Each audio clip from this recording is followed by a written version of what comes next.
அதாவது பார்த்தீங்கன்னா நான் எடுத்துக்கிட்ட வாட்ச் பேஸ் இந்த மிஷினோட வேலை. இந்த மிஷினோட பேர் வந்து மைக்ரோ டிரான்ஸ்ஃபார்மர் சேவர் மிஷின். இந்த மிஷினோட வேலை என்னன்னா, இப்போ ஒரு குறிப்பிட்ட இடத்துல மட்டும் இடிமின்னல் இருக்கிறதுனால மொத்த கிராமத்துக்கும் 35 மேற்பட்ட கிராமத்துக்கும் கரண்ட் ஆஃப் பண்ணால் மக்கள் எல்லாம் பாதிப்பு இருக்காங்க.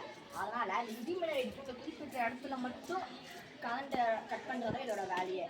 அதனால் பார்த்தீங்கன்னா இப்போ இதில் இருக்க இந்த அது மட்டும் இல்லாமல் டிரான்ஸ்ஃபார்மர் இந்த சென்சாரானது வெதர் கிளைமேட்டுக்கு ஏற்ற மாதிரி குறிப்பிட்ட நேரத்தில் குறிப்பிட்ட இடத்துல மட்டும் கரண்ட் ஆஃப் பண்ணுது.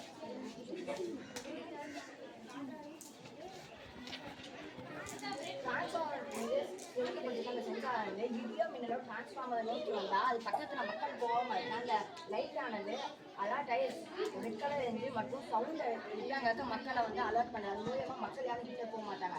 அது மட்டும் இல்லாமல் ஹை வோல்டேஜ் எப்போல்லாம் டிரான்ஸ்ஃபார்மர் போகுதோ அப்போல்லாம் வந்து இந்த மிஷினே கரண்ட்டை நிறுத்தி டிரான்ஸ்ஃபார்மர் பாதுகாக்குது. அதையும் மீறி மிஷின் ரிப்பேர் டிரான்ஸ்ஃபார்மர் ரிப்பேர் ஆச்சுன்னா இது ஸ்டேட்டாக இபி ஆஃபீஸ்க்கு தகவல் அனுப்பி அங்கேருந்து இபி ஆஃபீஸை தான் வலியுறுக்குது. அது மூலமாக பார்த்தீங்கன்னா டிரான்ஸ்ஃபார்மர் வந்து பாதிப்படைய நம்ம தடுக்கலாம்.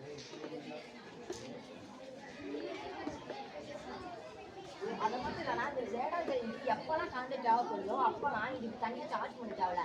அதுவாகவே டிரான்ஸ்ஃபார்மர் வந்து தனக்கான கரண்ட்டை நேரத்துக்கு பிடிச்சிருக்குது. இப்போது மக்களுக்கு ஷட்டவுன் வந்ததுனால பார்த்தீங்கன்னா அது லேட்டாக குறிப்பிட்ட டைம் இருக்கிறதுனால மக்கள்லாம் கொசு கடி மட்டும்னால வந்து ரொம்ப பாதிக்கப்படுறாங்க. ஸோ இந்த மிஷினே நம்ம வந்து அடுத்து பதிவு பண்ணி வச்சோம்னா சரியான நேரத்துக்கு கரண்ட் ஆஃப் பண்ணி மற்றும் சரியான நேரத்துக்கு கரண்ட் எடுத்ததுனால மக்கள் வந்து யாரும் பாதிக்கப்பட மாட்டாங்க மற்றும் வேலையும் குறையும். இது மாதிரிமா நம்ம வந்து கரண்டையும் சேமிக்கலாம்.